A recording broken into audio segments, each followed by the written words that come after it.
ಭಾರತ ದೇಶದಲ್ಲಿ ತಮ್ಮ ಶೌರ್ಯದಿಂದಲೇ ಇತಿಹಾಸದ ಪುಟಗಳಲ್ಲಿ ತಮ್ಮ ಹೆಸರನ್ನು ಕೆತ್ತಿರುವಂತಹ ಅನೇಕ ವೀರ ಪುರುಷರು ಹುಟ್ಟಿದ್ದಾರೆ. ಅಂತಹ ಧೀರ ವ್ಯಕ್ತಿಗಳಲ್ಲಿ ಒಬ್ಬ ಭಾರತದ ಯುವ ಶಕ್ತಿಯ ಪ್ರತೀಕವಾಗಿದ್ದ ಅಭಿಮನ್ಯು. ಒಮ್ಮೆ ಶ್ರೀಕೃಷ್ಣನು ಗರ್ಭಿಣಿಯಾಗಿದ್ದ ತನ್ನ ಸಹೋದರಿ ಸುಭದ್ರೆಯನ್ನ ತವರು ಮನೆಗೆ ಕರೆದೊಯ್ಯುತ್ತಿದ್ದನು. ದಾರಿಯಲ್ಲಿ ಸುಭದ್ರೆ ಈ ರೀತಿ ಹೇಳುತ್ತಾಳೆ, ಅಣ್ಣ, ನಿನ್ನ ಶೌರ್ಯದ ಕಥೆಯನ್ನಾಗಲಿ ಅಥವಾ ಅರ್ಜುನನ ಕಥೆಯನ್ನಾಗಲಿ ಹೇಳು. ನನ್ನ ಮೂಲಕ ಪಾಂಡವ ಕುಲದ ಹೊಸ ನಕ್ಷತ್ರವು ಹುಟ್ಟುತ್ತಿದೆ. ಅವನು ಹುಟ್ಟುವ ಮೊದಲೇ ತನ್ನ ತಂದೆಯ ಮತ್ತು ಮಾವನ ಶೌರ್ಯದ ಬಗ್ಗೆ ತಿಳಿದಿರಲಿ ಎಂದು ನಾನು ಬಯಸುತ್ತೇನೆ ಎಂದು. ನಂತರ ಶ್ರೀಕೃಷ್ಣನು ಸುಭದ್ರೆಗೆ ಗುರು ದ್ರೋಣರ ವಿಶೇಷ ಚಕ್ರವ್ಯೂಹದ ಸೃಷ್ಟಿಯ ಬಗ್ಗೆ ಹೇಳಿದನು.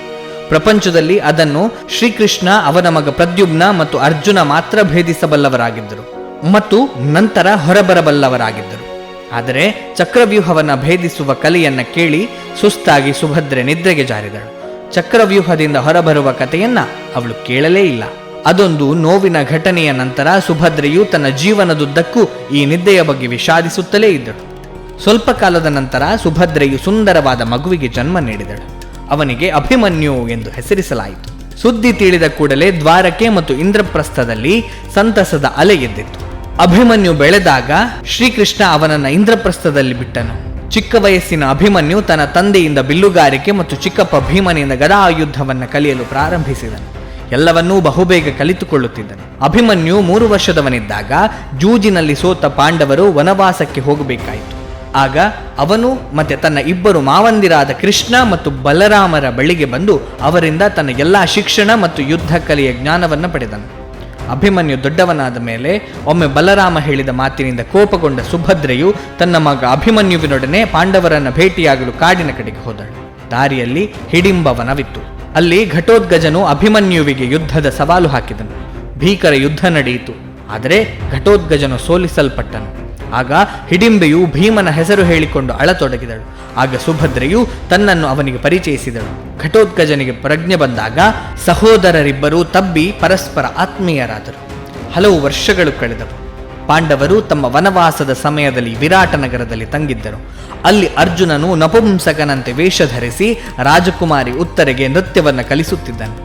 ರಾಜ ವಿರಾಟನು ಅರ್ಜುನನ ಸತ್ಯವನ್ನು ತಿಳಿದಾಗ ಅವನು ಉತ್ತರೆಯನ್ನು ವಿವಾಹವಾಗುವಂತೆ ಅವನೊಂದಿಗೆ ಪ್ರಸ್ತಾಪಿಸಿದನು. ಆದರೆ ಉತ್ತರೆಯನ್ನು ತನ್ನ ಮಗಳೆಂದು ಪರಿಗಣಿಸಿದ್ದ ಅರ್ಜುನ ಅಭಿಮನ್ಯುವಿಗೆ ಅವಳನ್ನು ವಿವಾಹ ಮಾಡಿ ಕೊಡಬೇಕಾಗಿ ಕೇಳಿದನು. ವಿರಾಟ ರಾಜ ಈ ಪ್ರಸ್ತಾವನೆ ಸ್ವೀಕರಿಸಿದ. ನಂತರ ಅವರಿಬ್ಬರ ವಿವಾಹ ವಿಜೃಂಭಣೆಯಿಂದ ನಡೆಯಿತು. ಪಾಂಡವರು ತಮ್ಮ ವನವಾಸ ಮತ್ತು ಅಜ್ಞಾತವಾಸವನ್ನು ಯಶಸ್ವಿಯಾಗಿ ಮುಗಿಸಿದ ನಂತರ ಹಸ್ತಿನಾಪುರಕ್ಕೆ ಹಿಂದಿರುಗಿದರು. ಆದರೆ ದುರ್ಯೋಧನನು ಅವರ ರಾಜ್ಯವನ್ನು ಹಿಂದಿರುಗಿಸಲು ನಿರಾಕರಿಸಿದನು. ಯುದ್ಧದ ಕಾರ್ಮೋಡ ಕವಿಯಲು ಪ್ರಾರಂಭಿಸಿತು. ಸಂಭವನೀಯ ಮಹಾಯುದ್ಧವನ್ನು ತಪ್ಪಿಸಲು ಕೃಷ್ಣನು ಪಾಂಡವರ ಸಂದೇಶವಾಹಕನಾಗಿ ಹಸ್ತಿನಾಪುರಕ್ಕೆ ತಲುಪಿದನು. ಆದರೆ ದುರ್ಯೋಧನ ಅವನನ್ನೂ ಅವಮಾನಿಸಿದ. ಅವರು ಆತನನ್ನು ಬಂಧಿಸಲು ಸಹ ಪ್ರಯತ್ನಿಸಿದರು. ಎಲ್ಲ ಆದ ನಂತರ ಯುದ್ಧವನ್ನು ಹೊರತುಪಡಿಸಿ ಬೇರೆ ಯಾವುದೇ ಆಯ್ಕೆ ಇರಲಿಲ್ಲ. ಕೊನೆಯಲ್ಲಿ ಶ್ರೀಕೃಷ್ಣನು ಈ ಯುದ್ಧಕ್ಕೆ ಧರ್ಮಯುದ್ಧ ಎಂದು ಹೆಸರಿಸಿದನು.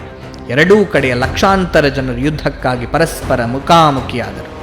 ಯುದ್ಧ ಪ್ರಾರಂಭವಾದಾಗ ಅಭಿಮನ್ಯು ಕೂಡ ಈ ಯುದ್ಧದಲ್ಲಿ ಪೂರ್ಣ ಉತ್ಸಾಹದಿಂದ ಭಾಗವಹಿಸಿದನು.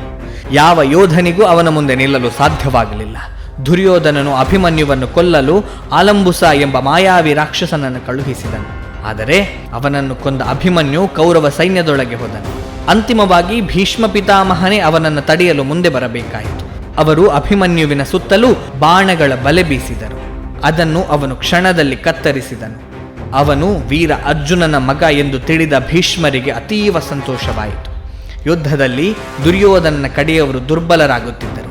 ಇಚ್ಛಾಮರಣದ ವರ ಹೊಂದಿದ್ದ ಭೀಷ್ಮರು ಅರ್ಜುನನ ಬಾಣಗಳಿಂದ ಗಾಯಗೊಂಡರು ಮತ್ತು ಸಾವಿನ ಪ್ರತೀಕ್ಷೆಯಲ್ಲಿ ಶರಶಯ್ಯೆಯಲ್ಲಿ ಮಲಗಿದರು.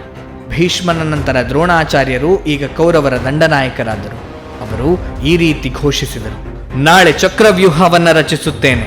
ಪಾಂಡವರ ಕಡೆಯ ಯೋಧರಲ್ಲಿ ಅರ್ಜುನನಿಗೆ ಮಾತ್ರ ಅದನ್ನು ಹೇಗೆ ಭೇದಿಸಬೇಕು ಎಂದು ತಿಳಿದಿದೆ. ನಾಳೆ ನೀವೆಲ್ಲರೂ ಅವನನ್ನು ಬೇರೆಲ್ಲಿಗಾದರೂ ಸಿಕ್ಕಿ ಹಾಕಿಸಿಬಿಟ್ಟರೆ ನಾಳೆಯೇ ಪಾಂಡವರು ಸೋಲಿಸಲ್ಪಡುತ್ತಾರೆ ಎಂದು. ಮರುದಿನ ಚಕ್ರವ್ಯೂಹ ರಚನೆಯಾಯಿತು. ಯೋಜನೆಯ ಪ್ರಕಾರ ಅರ್ಜುನನನ್ನ ಯುದ್ಧ ಮಾಡುತ್ತಲೇ ಅಲ್ಲಿಂದ ದೂರ ಕರೆದುಕೊಂಡು ಹೋಗಿದ್ದರು. ಈಗ ಚಕ್ರವ್ಯೂಹ ಭೇದಿಸದಿದ್ದರೆ ಸೋಲು ಖಚಿತ ಎಂದು ಯುಧಿಷ್ಠಿರನು ಚಿಂತಿಸಿದನು. ಅಂತಹ ಪರಿಸ್ಥಿತಿಯಲ್ಲಿ ಅಭಿಮನ್ಯು ನಾನು ಚಕ್ರವ್ಯೂಹವನ್ನು ಭೇದಿಸುತ್ತೇನೆ ಎಂದು ಘರ್ಜಿಸುತ್ತಾನೆ. ಚಕ್ರವ್ಯೂಹವನ್ನು ಭೇದಿಸಿ ಒಳಗೆ ಪ್ರವೇಶಿಸುವುದು ಹೇಗೆಂದು ನನಗೆ ತಿಳಿದಿದೆ, ಆದರೆ ಅದರಿಂದ ಹೊರಗೆ ಬರುವುದು ಹೇಗೆ ಎಂದು ನನಗೆ ತಿಳಿದಿಲ್ಲ ಎಂದು ಅಭಿಮನ್ಯು ಹೇಳುತ್ತಾನೆ. ವಾಸ್ತವವಾಗಿ ಕೃಷ್ಣ ಚಕ್ರವ್ಯೂಹದಿಂದ ಹೊರಬರುವ ಮಾರ್ಗವನ್ನು ಹೇಳುತ್ತಿದ್ದಾಗ ಸುಭದ್ರೆ ನಿದ್ರಿಸಿದ್ದಳು ಮತ್ತು ತಾಯಿಯ ಹೊಟ್ಟೆಯಲ್ಲಿ ಬೆಳೆಯುತ್ತಿದ್ದ ಅಭಿಮನ್ಯು ಅವನ ಮಾತುಗಳನ್ನು ಕೇಳಲಾಗದೆ ವಂಚಿತನಾಗಿದ್ದನು. ಹದಿಹರೆಯದ ಅಭಿಮನ್ಯುವನ್ನು ಸಿಂಹದ ಗುಹೆಗೆ ಕಳುಹಿಸಲು ಯಾರೂ ಸಿದ್ಧರಿರಲಿಲ್ಲ. ಆದರೆ ಅವರಿಗೆ ಬೇರೆ ದಾರಿ ಇರಲಿಲ್ಲ. ಕೊನೆಗೆ ಯುಧಿಷ್ಠಿರನು ಸಮ್ಮತಿಸಿ ಈ ರೀತಿ ಹೇಳಿದನು: ನೀನು ಚಕ್ರವ್ಯೂಹವನ್ನು ಭೇದಿಸಿ ಮುನ್ನಡೆ. ನಿನ್ನ ನಂತರ ನಾವೆಲ್ಲರೂ ಅದನ್ನು ಪ್ರವೇಶಿಸುತ್ತೇವೆ. ಆಗ ಎಲ್ಲವೂ ನಮ್ಮ ಹಿಡಿತದಲ್ಲಿರುತ್ತದೆ ಎಂದು. ಆದರೆ ಎಲ್ಲವೂ ಅಷ್ಟು ಸರಳವಾಗಿರಲಿಲ್ಲ.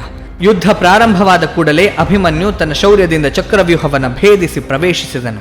ಆದರೆ ಕೌರವರು ಜಾಗೃತರಾಗಿ ಜಯದ್ರಥನ ನಾಯಕತ್ವದಲ್ಲಿ ಉಳಿದ ಪಾಂಡವರನ್ನು ಪ್ರವೇಶಿಸಲು ಬಿಡಲಿಲ್ಲ.